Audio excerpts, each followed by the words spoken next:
이번 사연은 이제 친한 동료가 자꾸 선을 넘는데 참아야 할까요에 대한 내용이었는데, 이건 보면서 약간 저도 많이 떠올랐거든요. 이대리와 박대리에 대한 이야기인데, 이 두 친구가 원래는 엄청 단짝 친구인 것처럼 네네. 느껴지지만 어느 한순간이 되면 약간 한쪽에서 선을 넘는 거죠. 네. 친한 친구라는 이유로 때로는 무례하게, 때로는 마치 뭐 우리가 남이가라는 식으로 이렇게 막 치고 들어오기도 하고, 그러다 보면은 어느 순간 내가 상처받는데? 라고 느끼면서도 거기에 대해서 조금 이렇게 언급을 하게 되면 우리의 관계가 깨질까 염려돼서 또 참게 되고, 그러다 보면 또 내가 상처받는 일이 반복되게 되고, 네. 그런 이야기를 적어주셨어요. 네. 그래서 사실 저는 이거 얘기 들으면서 고슴도치 언급을 하시길래 네네. 저는 고슴도치가 쇼펜하우어에 나오는 글인지 몰랐거든요. 그래도 그냥 간단한 검색을 통해서 쇼핑할 책을 읽은 건 아니고요. 네.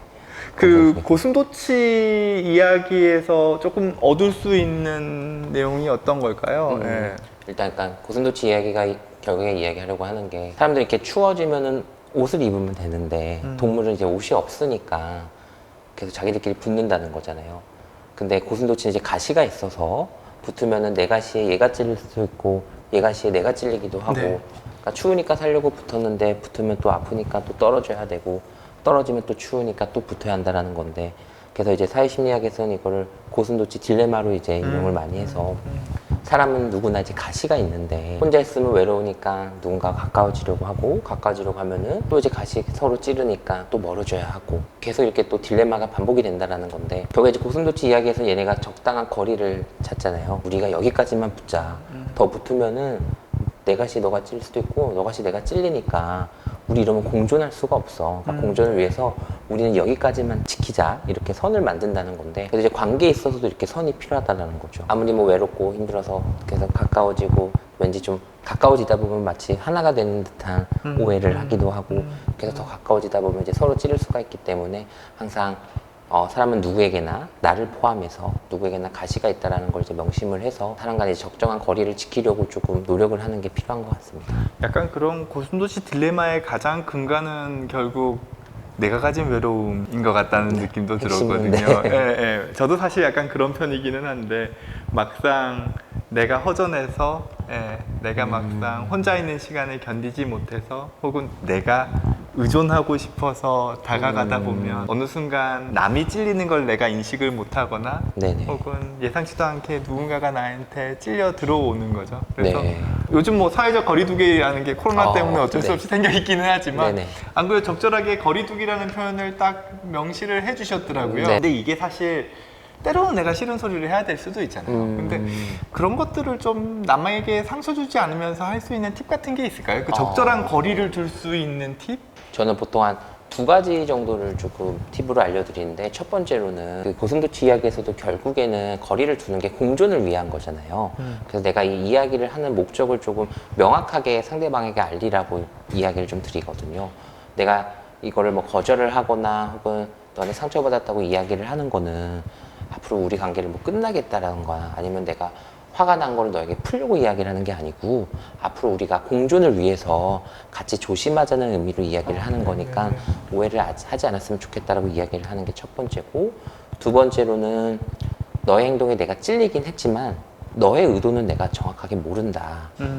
이건 너가 잘못해서 내가 찔렸다거나 너가 나를 공격하려는 의도가 있었다, 내가 그거를 지적하는 게 아니고, 너도 몰랐을 수도 있고 너의 의도는 오히려 반대 상황일 수도 있는데, 어쨌든 이거를 내가 알려야 할 것 같아서 알리는 거다. 왜냐면 내가 상대방의 의도를 명확하게 안다고 생각하고 의도를 지적을 하고 하면 분명히 아니라고 할 확률이 크거든요. 워낙 또 가까워진 상황에서는. 그래서 이렇게 첫 번째로는 이 대화를 나누는 목적을 명확하게 하고, 두 번째로는 상대방의 의도는 내가 정확하게 모른다는 거를 이야기 드리라고 항상 말씀을 드립니다. 그쵸. 결국에는 내가 상처를 받는 이유는 내가 외로워서고, 내가 누군가와 함께 하고 싶은 의도가 훨씬 더 큰 거니까요. 네네. 내가 지금 이 관계를 깨려는 게 아니라 같이 가고 싶다는 거고, 더 좋은 관계를 가져가기 위해서 내가 때로는 네. 속마음을 이야기해야 되는 거고, 네네. 다만 내가 상대방의 의도를 나쁜 쪽으로 먼저 가져가지는 않겠다라고 선언을 하는 거겠죠. 네, 그렇습니다. 이 챕터 맨 마지막에 또 제가 또 약간 뭐라 그럴까요? 감명 깊었던 건 프로이트 얘기를 하셨어요.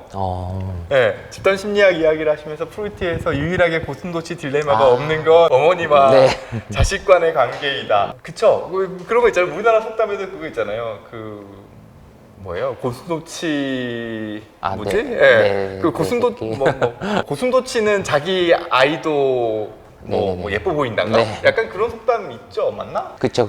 이런 거 있지 않아요? 내 아저씨가 눈에 넣어도 안 아프고. 네. 우리 자식은 눈에 넣어도 안 네. 아프고 고슴도치 자식은 고슴도치임에도 불구하고 그게 다 예뻐 보이는 거죠. 그래서 네.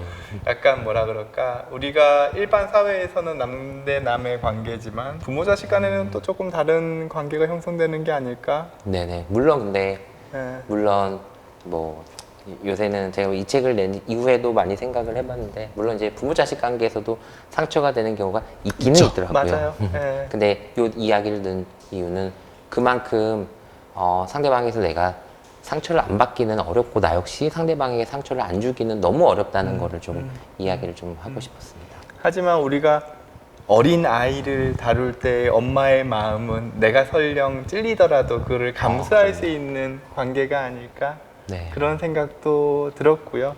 때로는 그런 관계가 일상 어떤 사회에서도 나타나게 된다면 그만큼 나에게는 그 관계는 정말 소중하고 나의 삶을 지켜줄 수 있는 관계가 아닐까? 그런 생각도 들었습니다. 네. 이번 사연은 여기까지 이야기를 네. 하고 다음 사연으로 또 넘어가도록 하죠.